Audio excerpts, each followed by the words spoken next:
ఎలక్షన్లు దగ్గర పడుతున్న సంధి కమలం పువ్వు పార్టీ మస్తు జోరు చూపిస్తున్నది. లీడర్లు జనాలనే తిరుక్కుంటా జనాలనే ఉండేటట్టు చూసుకుంటున్నారు. దాంట్లో భాగంగానే ఇయాల కిషన్ రెడ్డి సారు జనాలను పలకరించుకుంటా వాళ్ళతోని సార్ మాట్లాడుతున్నాడు. గా ముచ్చట్లేందో ఓ మల్క చూసొద్దాం పాలి.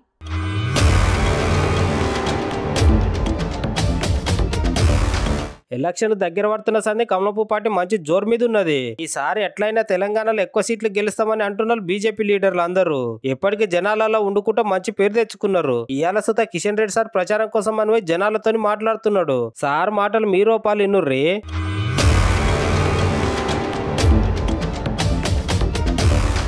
ఏదైతే కాంగ్రెస్ హయాంలో జమ్మూ కాశ్మీర్లో జిన్నా రాజ్యాంగం నడిచేదో ఆ జిన్నా రాజ్యాంగాన్ని రద్దు చేసి ఈరోజు నరేంద్ర మోడీ గారి నాయకత్వంలో ఆర్టికల్ 370 రద్దు చేశాము.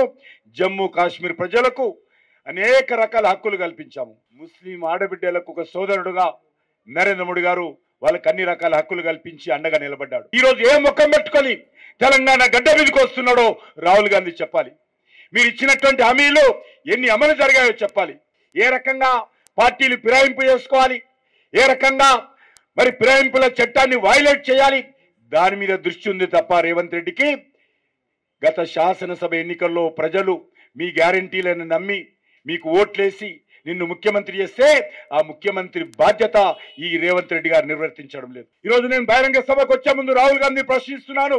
తెలంగాణ గడ్డ మీదకి వచ్చేటువంటి ముందు రాహుల్ గాంధీ తెలంగాణ ప్రజలకు జవాబు చెప్పాలి.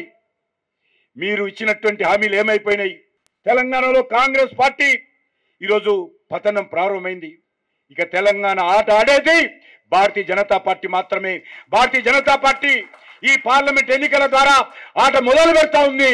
తెలంగాణ అభివృద్ధి భారతీయ జనతా పార్టీ మాత్రమే చేయగలుగుతుంది. తెలంగాణ ప్రజల సంక్షేమం భారతీయ జనతా పార్టీ మాత్రమే చేయగలుగుతుంది. తెలంగాణ ప్రజల హక్కులు నరేంద్ర మోడీ గారు మాత్రమే పరిష్కారం చేయగలుగుతారు.